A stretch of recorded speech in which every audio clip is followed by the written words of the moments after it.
like up and going. Do we need to turn that off so it doesn't I don't think so. Kind of fucked it up. Oh, I'm not. Really excited. Give me another glass of water. Actually, I put it in this chair right here. I think this is one. It's already going. That one's already going. The other ones. Hit start on the iPad. Everything else is good. The phone is already going. Hit live on the iPad.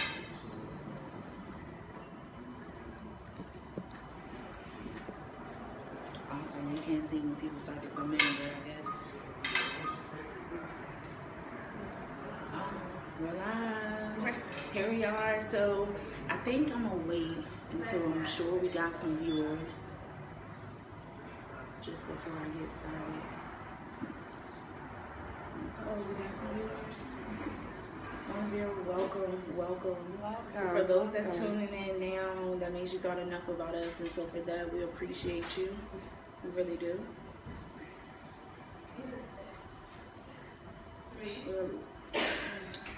All right, we're already behind, so we're going to go ahead and get started. Monica, thank you so much for coming. I'm super excited. Hello, peace and power, everyone. Peace and power. Greetings.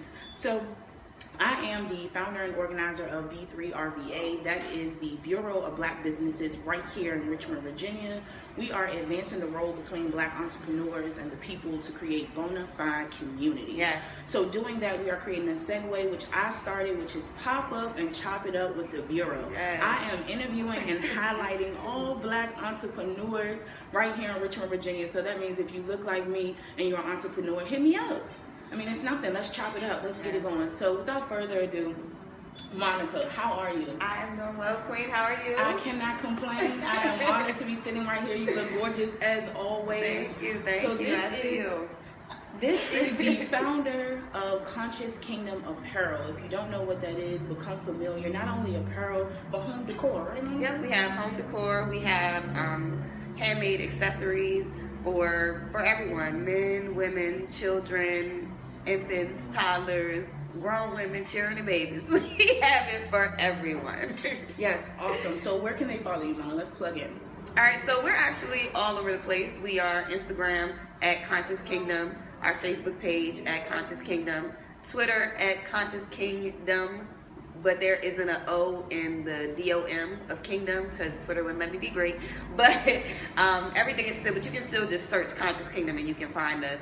We have a blog and so much more in store for you guys coming soon. Podcast. But you didn't hear from me. But okay, that's cool. So let's get right into it. We have the people waiting long enough. Monica, what is something that you hold dear and near to your heart? Well, I wouldn't say something. I would say someone or somebody's, if you will. The main thing that I hold close to my heart is family. They literally are my foundation. They're my everything. They created the space for me to feel free enough to be who I am.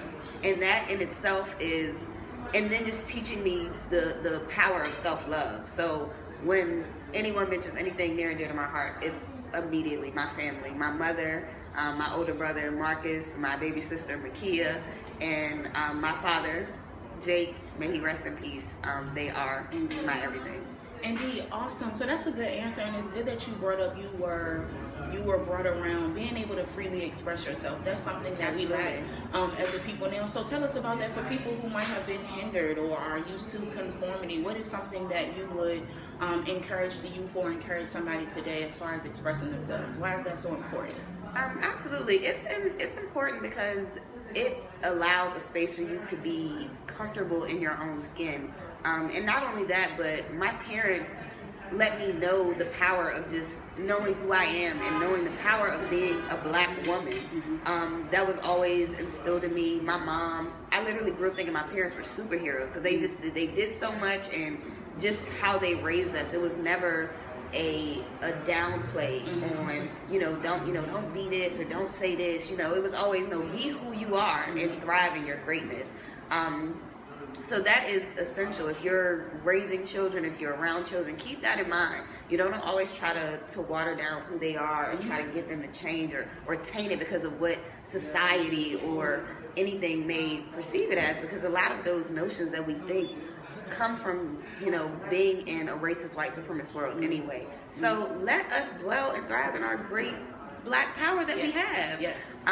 For those who aren't in a situation where they have that space, just always keep in mind that not everyone is gonna love you. So love yourself.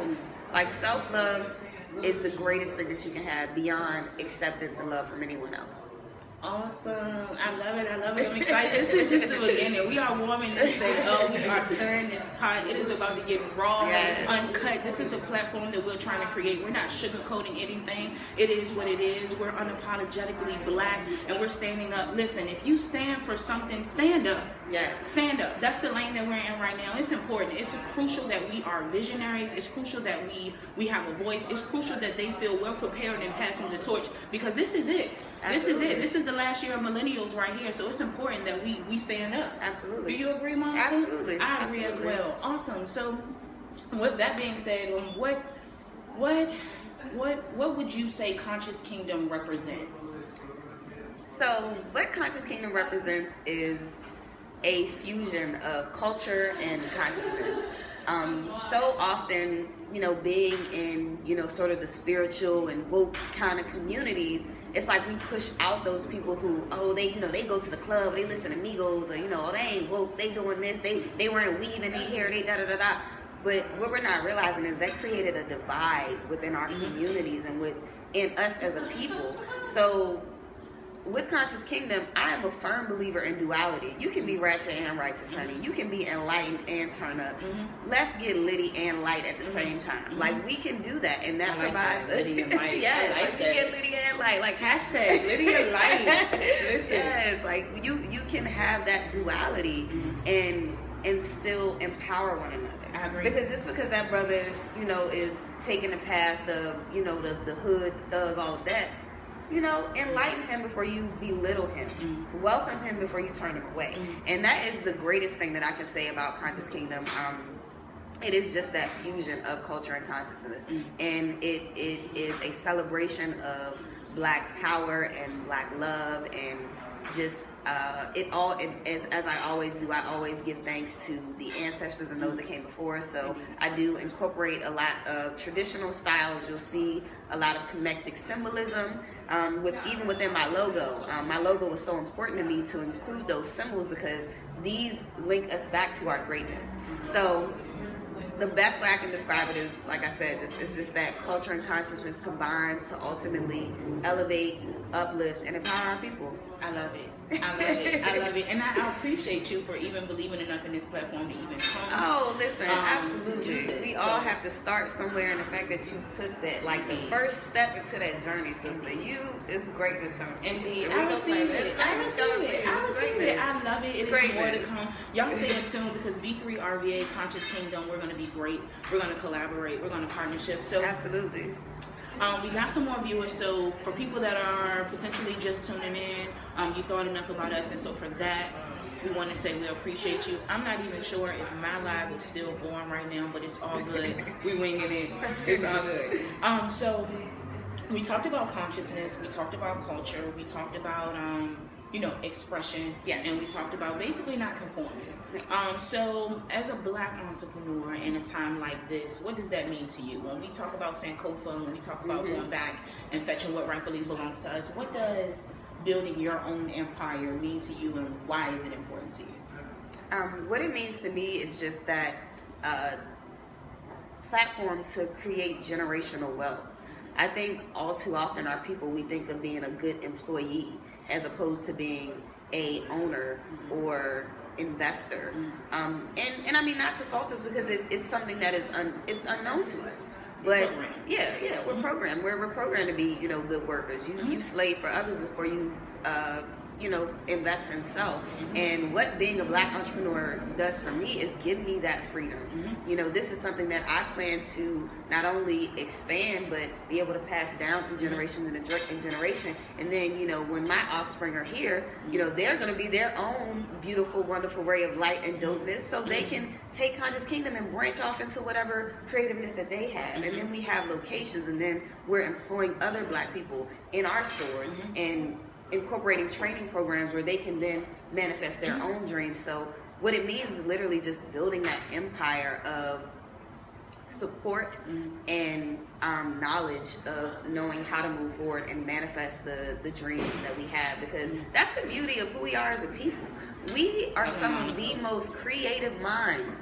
Think of any, not even hip-hop culture, because they have appropriated pop culture and hip-hop culture, and they're one now, but think of any popular pop trend. Who started it? There was a young Black girl in some small town who started Fleek. And people are now making money off of that, but we did that as a people. So what I think, and for me, what entrepreneurship means is it gives you that platform to build off of the creativeness that we naturally have in our DNA. I agree. It's a part of our makeup. This is the thing, right? Do you think if we knew who we were as a people, we would be moving and doing the things that we are doing? If we knew who we were as a people, we would be dominating. We will rightfully be taking back the territory that we built. Absolutely. This is ours. So when you know that you're the first of the people, the first of the Mohicans, so they say, when you know that this is something that belongs to you, you move in greatness. You look like greatness. You act like greatness. You act like the kings and the queens that you are. And so not only that, but another thing that I think, don't get me wrong, we definitely have that royalty. But the beauty of it is, we were not only kings and queens, but we were scholars and architects and engineers before there was anything even remotely close to what that looked like. We created that. We created what is now math. We created all of that. Like, that was us. And we did that off of nothing but the strength of what we have mentally and what is flowing through our veins. So it is very important to know where my dad used to always say that, very, very country, very southern man, and he used to say, baby girl, he would look at me and say, baby girl, you ain't gonna know where you're going if you don't know where you came from. This is true. So that's why no matter where I go, I always take pride in my family and just those ideals that my father and my mother taught me growing up. It's important to know who we are. It is. It's very important. And it's a good thing that you mentioned that as well, because when we talk about having parents and having that foundation of a family to be able to instill these traits, we got to be those visionaries that these kids don't have. Absolutely. So it's important that we express ourselves freely. It's important that we walk in who we are. It's important that we chase our dreams and walk in our destinies, because there's somebody who's looking at us, and there's somebody that needs to see that so that they can do the same things and blossom into who they are. And that's actually a major staple in what Conscious Kingdom represents. Black love is revolutionary.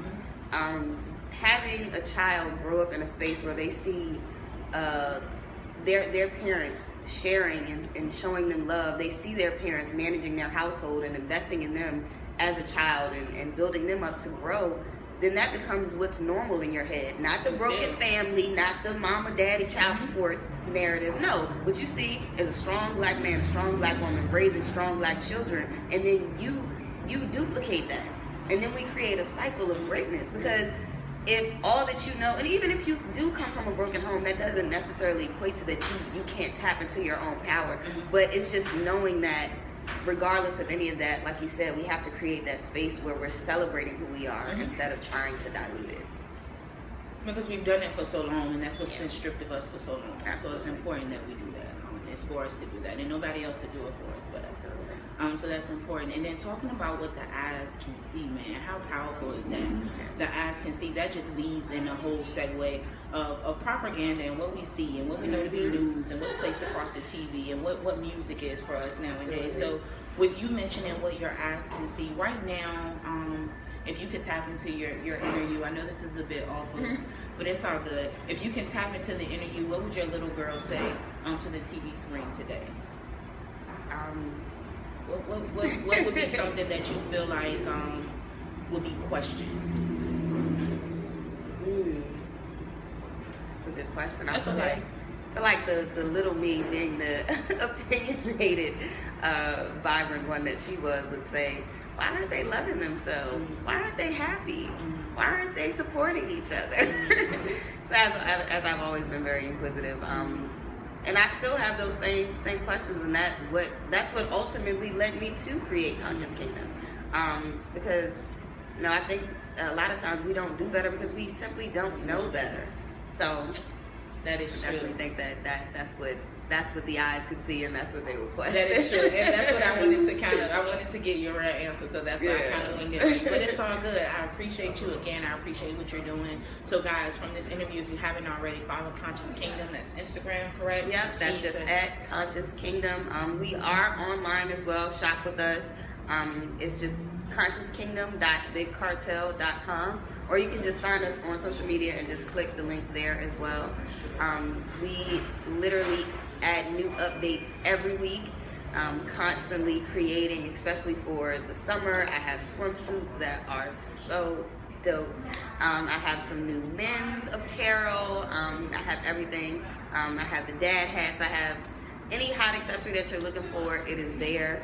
And the beauty of it is, not only is it on trend, but it also shows that I got a little sense too. And that's always important. That's cool. That's cool. And again, just to put the last plug in for B3, that's Facebook B3 RVA, that's Instagram _B3 RVA. Again, we are advancing the role between Black entrepreneurs and the people. It goes without question what people, the Black people, to create bona fide communities, legit communities. We're doing this as a union. We're creating an umbrella for all Black entrepreneurs to move vigilant, valued, and visible in the community. So again, follow us. That's Instagram, that's Facebook, that's Twitter. You have all the plugs, all the information. Stay connected. B3 wants to stay connected with you, and Conscious Kingdom will be in touch. Yes. Monica, it's been a pleasure. Thank you so much. Thank you for coming. And we're gonna go ahead and close it out. It looks like Nick, we can close it out. Thank you, Nick. Peace and power, y'all. Yes. Awesome. I hope we didn't go over some.